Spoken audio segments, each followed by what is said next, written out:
이스라엘 백성들이 애굽에서 나온 지 이제 2달하고 15일이 지났습니다. 이 기간에 이스라엘은 홍해에서 세례를 받았고 마라에서 괴로움을 회복하시는 하나님을 경험했습니다. 이렇게 이스라엘은 한 걸음 한 걸음씩 하나님께서 약속하신 땅을 향하여 나아갑니다. 이들은 애굽의 속박에서 벗어나 구원함을 받아 새 생명을 얻은 자들입니다. 새 생명을 얻은 자들은 마치 어린아이가 부모의 보호를 받으며 걸음마를 배우고 말과 행동을 배우듯이 새로운 생명으로 살아가는 법을 배워야 합니다. 그래서 구원은 단순히 죄 용서함을 받고 의롭게 된 것으로 끝나지 않습니다. 구원은 의롭게 된 자로 살아가는 삶이 따라와야 합니다. 이에 대하여 바울은 빌립보서 2장 12절에 그러므로 나의 사랑하는 자들아 너희가 나 있을 때뿐 아니라 더욱 지금 나 없을 때에도 항상 복종하여 두렵고 떨림으로 너희 구원을 이루라 라고 그렇게 말합니다. 야고보서 2장 22절에도 내가 보거니와 믿음이 그의 행함과 함께 일하고 행함으로 믿음이 온전하게 되었느니라 라는 이 말씀으로 믿음으로 의롭게 된 자가 마땅히 의롭게 된 자로 살아가야 그 믿음이 온전한 믿음이라 라고 말합니다. 사랑하는 성도 여러분, 우리가 믿음으로 의롭게 되어 구원을 받았다면 우리는 마땅히 의롭게 된 자로 살아가야 합니다. 그러나 이것은 우리에게 즉각적으로 이루어지는 것은 아닙니다. 하나님께서 우리를 의롭다 칭하셨지만 그것이 우리가 의롭고 거룩하고 정결한 자라서 의롭다 칭하신 것이 아닙니다. 하나님께서 우리를 의롭다 칭하신 것은 예수 그리스도께서 우리를 대신하여 죄의 저주와 형벌을 받으셨기 때문입니다. 우리의 본질이 변했기 때문이 아니에요. 에베소 2장 3절에 보면 우리의 본질에 대해서 이렇게 얘기합니다. 전에는 우리도 다 그 가운데서 우리의 육체의 욕심을 따라 지내며 육체와 마음에 원하는 것을 하여 다른 이들과 같이 본질상 진노의 자녀이었더니 라고 말합니다. 이 말씀과 같이 우리의 본질은 진노의 자녀입니다. 그 우리의 본질이 우리의 열심이나 우리의 수고로 우리가 변한 것이 아닙니다. 우리가 정결하게 되고 우리가 거룩하게 되어서 주님이 우리를 의롭다라고 칭하신 것이 아니라는 말입니다. 하나님께서는 그분의 긍휼과 자비로 이 진노의 자녀를, 이 본질상 진노의 자녀인 우리를 하나님의 자녀로 입양하신 겁니다. 그렇게 입양하셨고 하나님의 자녀로 살도록 새 옷을 입혀주시고 새로운 음식을 주시며 새로운 말과 행동으로 품격 있고 영광스러운 삶을 살도록 허락해 주셨습니다. 여러분, 이것은 네가 새로 입양된 집에 왔으니 이 집의 규칙과 규율을 잘 따라야 이 집에서 살 수 있어 라고 그렇게 말하는 것이 아닙니다. 우리는 종종 율법을 이렇게 이해합니다. 내가 율법을 잘 지켜야 하나님 품 안에서 내가 거하여 살 수 있어 라고 그런 식으로 우리는 뭔가 규칙과 규범을 잘 지켜야 되는 걸로만 생각합니다. 물론 우리가 율법을 따라 율법의 말씀대로 계명을 지켜 살아가야 함은 우리에게 반드시 필요한 일입니다. 그러나 그것 때문에 우리가 생명을 얻은 것이 아니라는 말입니다. 하나님께서 우리에게 규칙과 규율, 율법을 주신 것은 하나님의 사랑을 받는 법을 배우라고 말씀하시는 겁니다. 사랑을 받아본 적이 없는 사람은 상대방의 조건 없는 사랑을 경계합니다. 그리고 의심하고 그리고 언제라도 자기가 버려질 것 같은 그러한 두려움을 갖습니다. 그래서 사랑을 받아본 적이 없는 사람은 규칙과 규율을 잘 지켜야만, 내가 저 사람이 말하는 저 사람이 나를 사랑한다고 해서 얘기하는 그 규칙과 규율을 잘 지켜야만 버려지지 않을 것으로 생각합니다. 이것이 우리의 죄된 상태의 모습입니다. 우리의 죄된 상태는 율법이든 수행이든 내 수고와 애씀이든 무언가 내가 잘해야 구원을 받을 수 있고 사랑을 받을 수 있다고 여기는 그런 상태, 그 상태가 죄된 상태입니다. 우리는 그것에 매우 익숙한 존재들이에요. 그래서 우리가 구원을 받고 새 생명으로 거듭난 이후에는 하나님께서 우리를 사랑하시는 그 사랑을 받는 법을 배워야 합니다. 우리가 하나님의 사랑을 받는 법을 배우지 않으면 우리는 우리 식대로 하나님의 사랑을 이해합니다. 그래서 좀 전에 얘기했던 것처럼 내가 규칙을 잘 지켜야만, 내가 하나님의 말씀을 잘 따라야만 내가 하나님으로부터 버림받지 않을 것이라는 그러한 생각을 가지게 됩니다. 그것이 잘못 빗나가요 나의 열심이 되고 나의 수고가 되고 그래서 율법주의가 되는 겁니다. 그래서 우리는 하나님께 사랑받는 법을 배워야 합니다. 우리가 하나님의 사랑을 받는다는 것, 우리가 하나님의 사랑을 받는다는 것을 우리가 배운다는 것은 또한 내가 하나님을 사랑하는 법을 배우게 되는 겁니다. 하나님께서는 이제 애굽에서 구원함을 받은 지 얼마 안 된 어린아이와 같은 이스라엘에게 하나님의 사랑을 받는 법을 가르쳐 주십니다. 그렇다면 하나님께서 어떻게 이스라엘에게 가르쳐 주시는지 우리가 오늘 본문을 통해서 좀 살펴보면서 우리 또한 그 하나님의 사랑받는 법을 배우기를 원합니다. 이스라엘 백성들이 장막을 쳤던 엘림, 그 엘림은 12개의 물샘이 있는 편안하고 좋은 곳이었습니다. 그들은 그곳에 계속 머물고 싶었을 것입니다. 그러나 그곳에 계속 머물 수 없습니다. 그곳이 아무리 좋아도 그곳은 약속의 땅이 아닙니다. 우리도 신앙생활을 하다 보면 오늘만 같아라 하는 때가 있습니다. 모든 일이 잘 풀리는 것 같고 입에는 찬양과 감사가 저절로 나오는 그런 날 말이죠. 마치 변화산에서 베드로가 주여 우리가 여기 있는 것이 좋사오니 만일 주께서 원하시면 내가 여기서 초막셋을 짓겠다라고 말하는 정말 은혜가 충만한 것 같은 그런 때 말이죠. 우리가 항상 그런 날만 있으면 얼마나 좋겠습니까? 그런데 그렇지 않습니다. 이스라엘이 엘림을 떠나 약속의 땅으로 더 나아가듯이 우리도 그날이 가장 좋은 것 같지만 더 좋은 약속을 소망하며 더 나아가야 합니다. 엘림을 떠난 이스라엘은 그 더 나아가는 그 길이 쉬운 길은 아니었습니다. 그들은 다시 광야로 들어갑니다. 그리고 오늘 본문 2절에 광야로 들어간 그들이 이스라엘 자손 온 회중이 그 광야에서 모세와 아론을 원망하였습니다.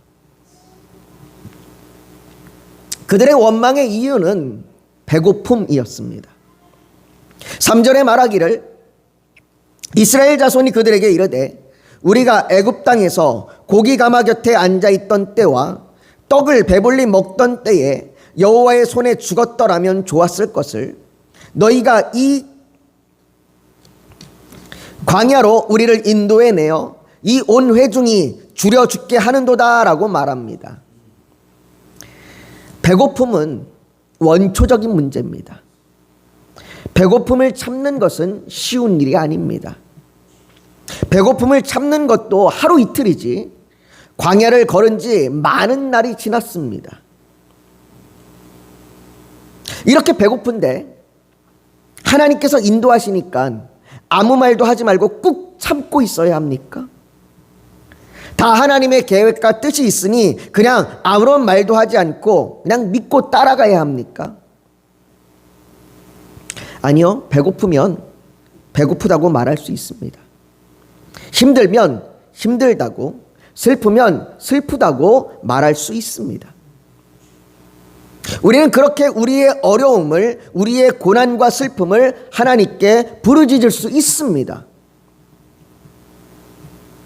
시편에도 보면 수많은 호소와 탄식과 원망과 같은 말들이 시편에 수두룩하게 기록되어 있습니다. 우리는 하나님 앞에 그렇게 우리의 어려움들, 지금 우리가 겪는 현실의 그 막막함을 아뢰일 수 있습니다. 그러나 탄식과 원망은 다릅니다. 이스라엘은 지금 배고픔으로 탄식하는 것이 아니라 원망하고 있습니다. 이들은 과거 애굽에 있을 때 더 좋았는데 하나님께서 자신들을 이 고통으로 인도해서 죽이려 한다라고 말합니다. 이들이 정말로 과거에 고기 가마 곁에 앉아 있고 떡을 배불리 먹었던 경험이 있었는지는 알 수 없습니다. 그러나 이 말을 하는 것은 우리가 전에는 고기 가마 곁에 있었고 우리가 떡을 배불리 먹었다라고 얘기하는 이 말은 적어도 하나님께서 우리에게 그렇게 해주는 것이 마땅하다라고 그렇게 따지고 있는 겁니다. 적어도 하나님께서 우리를 불러내셨으면 우리가 그렇게 배불리 먹을 수 있도록, 우리가 배고프지 않을 수 있도록 하나님께서 우리에게 해줘야 되는 것 아닙니까? 우리를 그렇게 풍성하게 해줘야 되는 것 아닙니까? 그렇게 따지고 있다라는 말입니다. 그러면서 왜 하나님 우리를 애꿎게 이렇게 불러내셔서 우리가 과거보다 더 못난, 과거보다 더 못한 이런 삶을 살게 하십니까? 라고 하나님께 원망하고 있는 겁니다.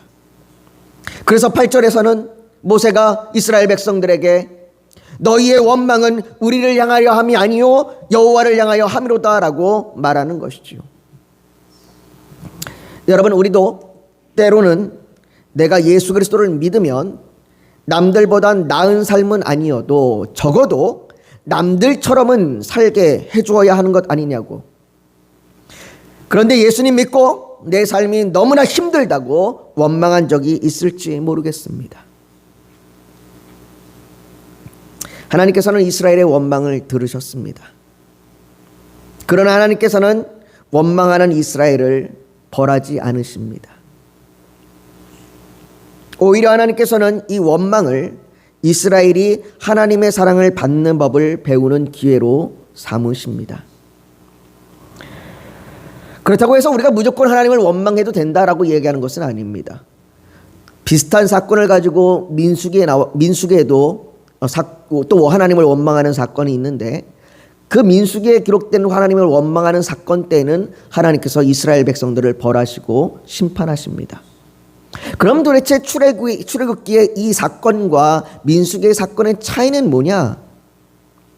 하나님의 사랑을 받는 법을 배운 자들과 배우지 않은 자들의 차이입니다. 이스라엘은 아직 배우지 못했습니다. 이스라엘은 아직 하나님으로부터 배움을 받아야 하는 단계입니다. 그러나 민수기 때는 다릅니다. 민수기에 기록된 때는 그들은 이미 배웠을 때입니다.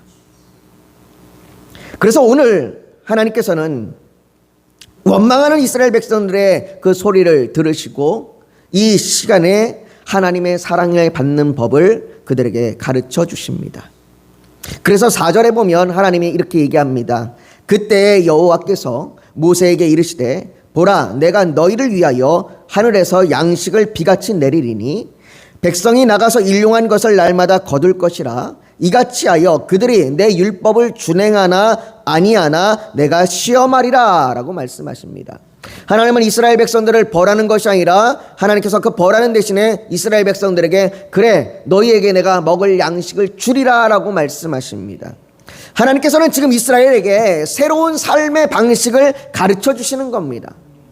이제 이스라엘 백성은 날마다 일용한 양식을 거두게 될 겁니다. 그 일용할 양식을 거둠으로 인하여 내 율법을 준행하나 아니하나 내가 실험하리라 라고 하는 그 말씀대로 하나님 앞에 그들은 하나님의 사랑을 배우게 될 겁니다. 내 율법을 준행하나 아니하나 내가 시험하리라 라는 이 말씀은 네가 말씀의 이 규칙을 지키지 않으면 내가 너를 벌할 거야 라고 그렇게 말씀하시는 것이 아닙니다. 오히려 이 말씀은 매일 하나님께서 이스라엘에게 오셔서 너희를 이렇게 사랑한다 라고 말씀하시는 것을 들으라 라고 말씀하시는 겁니다. 그 사랑하시는 아버지의 음성을 듣고 매일매일 그날의 피로를 채우시는 하나님의 은혜를 경험하고 그 은혜와 사랑으로 매일을 살아가라고 말씀하시는 것입니다. 여러분, 이것이 새 생명을 얻은 자들의 새로운 삶의 모습입니다. 하나님께서 우리와 매일매일 함께 하십니다. 하나님께서는 어느 특별한 순간, 어느 특별한 장소, 어느 특별한 문제에만 우리를 도우시는 분이 아니십니다. 그분은 우리와 함께 계시는 임마누엘이십니다. 그분은 내가 세상 끝날까지 너희와 항상 함께 있으리라 라고 약속하신 분이십니다. 하나님은 우리의 일상에 무관심한 분이 아니십니다. 하나님께서는 우리가 일상의 모든 생활 속에서 하나님의 사랑을 알기를 원하시고 그분이 사랑하신다는 것을 계속해서 우리에게 알려주시고 계십니다. 그러나 때로는 우리는 일상생활 속에서 우리의 분주함과 삶의 답답함으로 인한 염려와 근심으로 하나님의 사랑을 보지 못합니다. 그래서 정말 내 일상에 하나님께서 함께 하시고 나를 향하여 그분의 사랑을 보여주고 계시는가 하는 의문이 들 때도 있습니다. 그런데 오늘 본문 5절에 보니까 이렇게 얘기합니다. 여섯째 날에는 그들이 그 거둔 것을 준비할지니 날마다 거두던 것에 갑절이 되리라 라고 말씀하십니다. 이 말씀이 이스라엘에게 전해질 때는 아직 안식일의 규례에 대하여 말씀하시기 전입니다. 그래서 이스라엘은 왜 여섯째 날에는 갑절을 거둬야 하는지 이유를 알 수 없었습니다.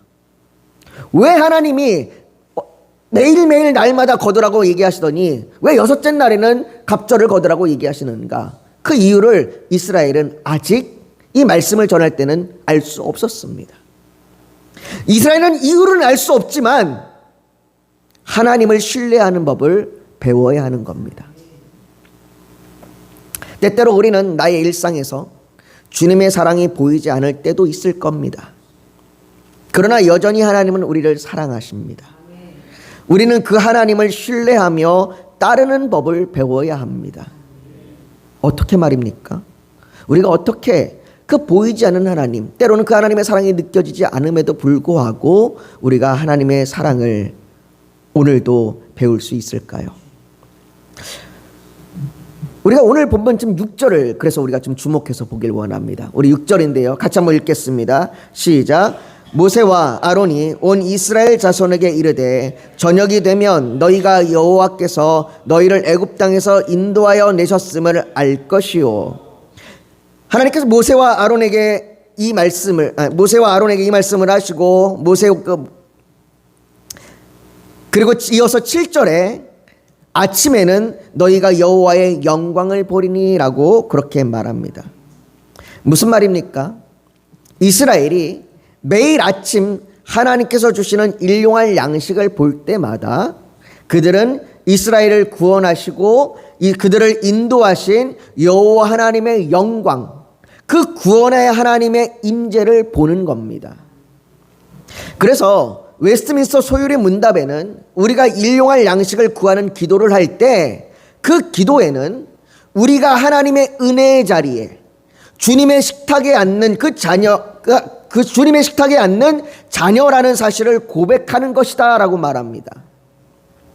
여러분, 우리가 식사 기도를 할 때마다 단지 먹을 수 있어서 감사한 것이 아니라 그것을 넘어서서 구원받은 하나님의 자녀로 주님이 베풀어 주시는 그 식탁에 앉아 주님과 더불어 그리고 사랑하는 주의 자녀들과 함께하는 그 은혜에 참여하는 자리가 되는 것입니다.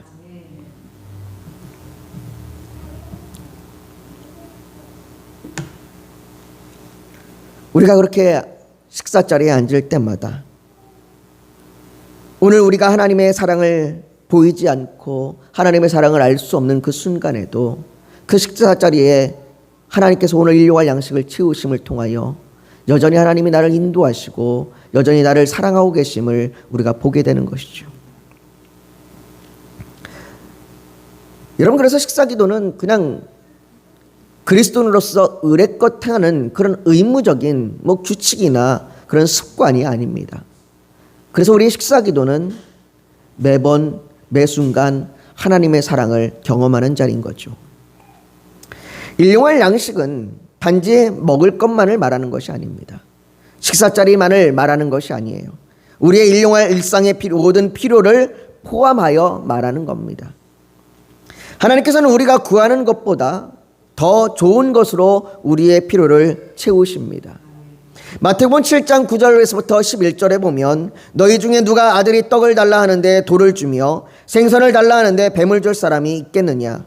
너희가 악한 자라도 좋은 것으로 자식에게 줄 알거든. 하물며 그 악한 자와 비교되지 않는 정말로 선하시고 크신 그 하나님, 하물며 그 하늘에 계신 아버지께서 구하는 자에게 좋은 것으로 주시지 않겠느냐. 이와 같이 하나님께서는 날마다 우리의 삶에서 좋은 것으로 우리에게 그 필요를 채우시고 계십니다. 왜냐하면 그분은 우리를 사랑하시기 때문입니다. 사랑하는 성도 여러분, 하나님은 우리를 사랑하십니다. 우리가 보지 못하고 답답하여 때로는 원망할 때에도 하나님께서는 우리를 사랑하십니다. 우리의 염려와 한숨으로 가려져 그저 삶의 무거움만 보일 때에도 여전히 하나님은 우리를 사랑하시며 그분의 사랑을 보여주십니다. 함께 나누는 식사에서, 오가는 대화에서, 도움의 손길에서, 한 구절의 글귀에서, 친절과 배려에서, 그렇게 우리의 일상에서 우리는 하나님의 사랑을 보게 되는 것입니다. 오늘 본문 9절은 모세가 또 아론에게 이르되 이스라엘 자손의 온 회중에게 말하기를 여호와께 가까이 나아오라라고 말합니다. 하나님께서는 원망하는 이스라엘에게 원망의 자리에서 있지 말고 가까이 나아오라라고 말씀하십니다. 보이지 않는 하나님 앞에 어떻게 가까이 나아갈 수 있습니까? 여호와께 가까이 나아간다는 말이 무슨 말입니까? 10절에 보니까 아론이 이스라엘 자손의 온 회중에게 말하며 그들이 광야를 바라보니 여호와의 영광이 구름 속에 나타나더라라고, 회중이 구름 속에 나타난 여호와의 영광을 보았다라고 말합니다. 여호와께 가까이 나아가는 것은 여호와의 영광을 보는 것입니다. 하나님의 아름다움을 보는 것입니다. 그 하나님의 사랑을 보는 것입니다. 그 아름다움이 예수 그리스도를 통하여 우리와 함께 하십니다. 구원의 영광이, 오늘 그들이 구름 가운데서 본 그 하나님의 영광이 그들이 매일의 그 식사자리에서 나타나는 동일한 영광으로 나타나는 겁니다. 잠언 3장 6절은 말합니다. 너는 범사의 그를 인정하라. 그리하면 내 길을 지도하시리라. 우리를 구원하시기 위해 자기 아들 예수 그리스도를 주시기까지 우리를 사랑하시는 하나님 아버지, 그 하나님께서 우리의 모든 삶에서 그 사랑을 보여주십니다. 그러니 원망의 자리에서 털고 일어나 우리의 모든 삶을 사랑으로 인도하심을 신뢰하며 주님의 인도하시는 길로 따라가기를 소망합니다.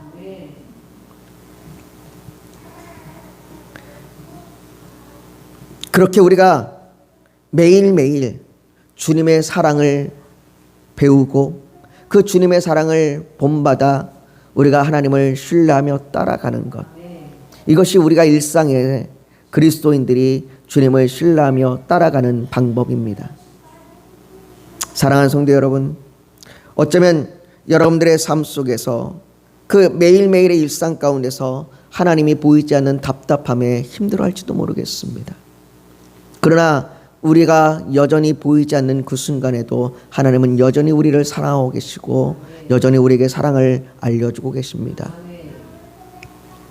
그러니 우리가 그 하나님의 사랑을 의지하여 주의 말씀을 붙들고 오늘도 신뢰하며 나아가길 원합니다. 여러분들이 아침에 먹는 그 식사자리에, 여러분들이 그 식사자리에서 하나님의 놀라운 사랑의 은총을 발견하길 원합니다. 여러분들의 필요를 채워주는 그 모든 순간순간 하나님의 사랑을 발견하길 원합니다.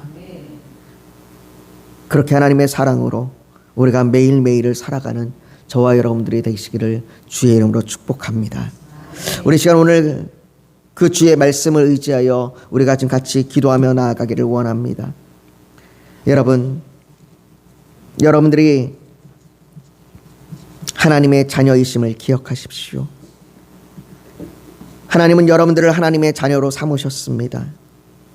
하나님의 자녀는 하나님의 말씀을 잘 따르고 하나님의 말씀을 온전히 행할 때야만 사랑을 받는 존재가 아니라 하나님의 사랑을 옷 입어 더불어 살아가는 자들입니다. 하나님께서 우리를 사랑하셨기 때문에 그 사랑 때문에 말씀을 따르고 말씀을 지키며 살아가는 것입니다. 그래서 우리가 오늘도 구하는 것은 하나님, 우리가 하나님의 사랑을 더 알길 원합니다. 하나님의 사랑을 더 배우길 원합니다. 우리의 매일매일의 삶 가운데서 하나님의 사랑을 배우기를 원합니다. 하나님, 내게 하나님의 사랑을 볼 수 있는 눈을 열어주시고 마음을 열어주시옵소서. 우리가 이 아침에 그렇게 주님 앞에 간절히 기도하며 나아가기를 소망합니다. 같이 기도하겠습니다. 여러분 잠시 고개 숙여 더 묵상하기를 원합니다. 오늘 하나님 앞에, 하나님, 때때로 우리가 하나님의 사랑이 보이지 않고 그래서 원망과 염려와 근심 속에 살아갈 때도 있습니다. 하나님, 우리가 그 자리에서 일어나 하나님의 영광을 보며 하나님의 사랑을 보게 하여 주시옵소서. 우리가 매일매일의 삶에서 그 우리의 일상에서 주님의 사랑을 배우게 하여 주시옵소서. 그렇게 고백하며 그렇게 간절히 사모함으로 구하는 그 결단과 그 마음이 있다면 이 시간 가슴에 손을 얹어서 하나님 앞에 표현하길 원합니다. 또 오늘 예배를 드리러 나오면서 간절한 기도의 제목, 소원이 있어서 주님께 맡기기를 원하신다면 손을 포개에 얹기를 원합니다. 육신이 연약하면 연약한 곳에 믿음으로 손을 얹으십시오. 오늘 하나님께서 성령으로 우리 사이를 운행하시며 우리를 만지시고 치료하여 주실 줄 믿습니다. 거룩하신 아버지 하나님, 우리의 삶에서 하나님의 사랑을 배우길 원합니다. 우리의 일상의 모든 순간순간 하나님의 사랑을 배우길 원합니다. 아버지 하나님, 하나님께서 우리를 사랑하심을 우리가 더욱더 배워서 그 하나님의 그 풍성한 사랑으로 말미암아 우리가 주님의 말씀에 순종하며 따라가게 하여 주시옵소서. 아버지 하나님, 우리가 정말로 주님의 그 사랑을 배워서 그 주님의 사랑에 충만해서 우리가 주의 계명을 따라 사랑하며 살게 하여 주시옵소서. 아버지 하나님, 그렇게 우리가 날마다 주님을 따르며 날마다 주님을 신뢰하며 걷기를 원하오니 아버지 하나님, 이 간절한 소망 위에 하나님 함께하여 주시고 우리에게 하나님의 사랑으로 더욱더 채워 주시옵소서. 또한 아버지 하나님, 우리의 간절한 기도의 제목이 하나님 앞에 올려질 때에 하나님의 뜻이 우리를 통하여 이 땅 가운데 임하게 하여 주시옵소서. 아버지 하나님, 하나님의 뜻이 우리의 가정에, 우리의 직장에, 우리의 모든 사람과의 관계 가운데 임하게 하여 주셔서 하나님의 나라가 확장되고 하나님의 나라가 이루어지게 하여 주시옵소서. 하나님, 우리의 질병을 치료하여 주시고 고쳐주셔서 우리의 모든 고통과 우리의 아픔을, 우리의 슬픔을 주님 회복시키시고 변화시키시고 기쁨이 되게 하여 주시옵소서. 주께서 우리를 붙드실 줄 믿으며 우리를 사랑하시는 모든 그 하나님의 모든 은혜 가운데 우리가 간절히 구하며 나아갑니다. 주께서 우리의 기도를 받아 주시옵시고 인도하여 주시옵소서. 모든 것 주 앞에 올려드리며 예수님의 이름으로 기도하옵나이다. 아멘.